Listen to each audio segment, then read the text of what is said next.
I'm Allie Thomas with the Vermont Fish and Wildlife Department. I'm the Education Manager. Today I'm going to talk about ice safety. Ice fishing is a great and fun and safe activity to do in the winter time if you take some precautions, kind of like any outdoor activity.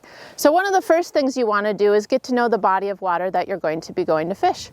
So a great way to understand how deep it is and safe it is and where there might be spots of the lake or the river that you want to avoid is contacting your local warden. They know the waters really well. Also, local bait dealers are a great place to go to find out the ice conditions.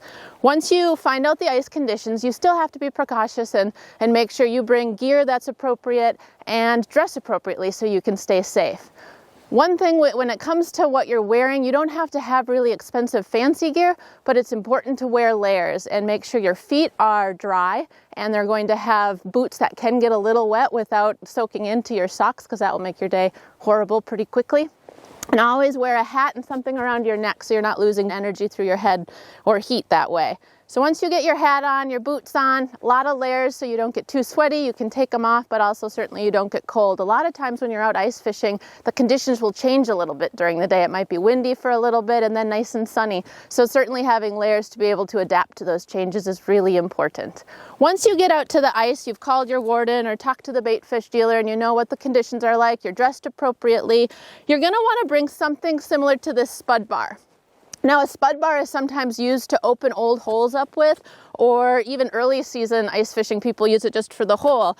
But it's also a great safety tool to figure out what the ice is like in front of you as you're about to walk onto it. And so you just simply put it out in front of you and it's a heavy bar and you want to let it hit the ice hard. If it goes through, that's a really quick way to know that that's not a safe spot to walk. And just walk back the way you came and find a different route to get onto the ice. Spud bars are also a great way to explore new parts of the water body that you might be on. You might get to know one area that's safe, and if you want to go try somewhere else to fish, just bring your spud bar and check the ice as you're walking so you know that it's a safe place. Along with the spud bar, it's always good to have some kind of picks, and the reason these picks can be good is if by the slim chance you do go through while you're fishing, these actually help you claw your way out. These ones that I have around my neck are specifically for ice fishing, and there's a safety feature in that there's a sharp nail inside that hides until you hit it on the ice, and then it comes out and it pokes into the ice. I've seen people with Phillips screwdrivers duct taped to rope around their neck. Those will work too. This is an example of broom handles with nails in them that you can put around your wrists. I don't love using these because they're always dangling right by you, but the idea is there are lots of options. You just have to find something so you can claw your way out and kick your legs and get out of the ice that way. You also want to stay safe in that you might be on pretty slick ice.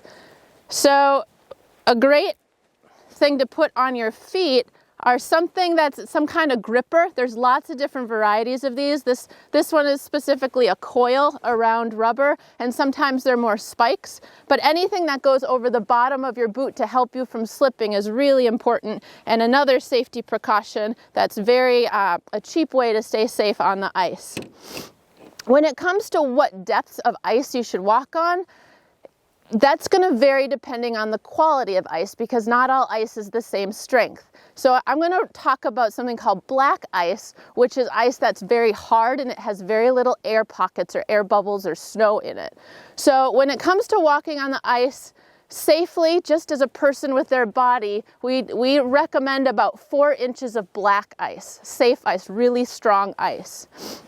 With a snow machine, like a snowmobile, you want to wait till it's at least 5 inches deep.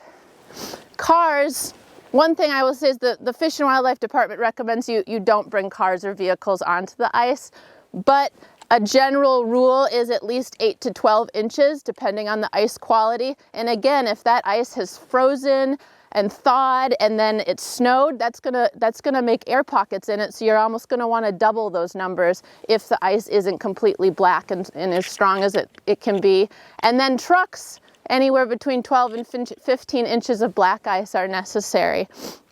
So one of the other tools that you want to have with you when you're out there is a throw a throw bag or just any old rope you have at home that's strong enough and long enough to throw at someone and help them if they need it.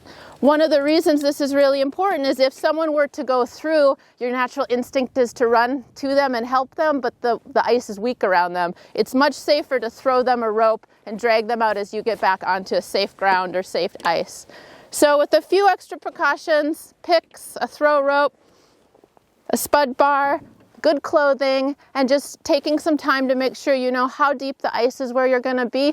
And also just know that there might be places on a body of water that aren't as thick or as deep or as safe as other places. So if there are beaver dams or beaver lodges, those can be weaker ice around them. Anytime there's a current or an inlet, that might be bringing in water that's making the ice underneath the surface weaker and thinner.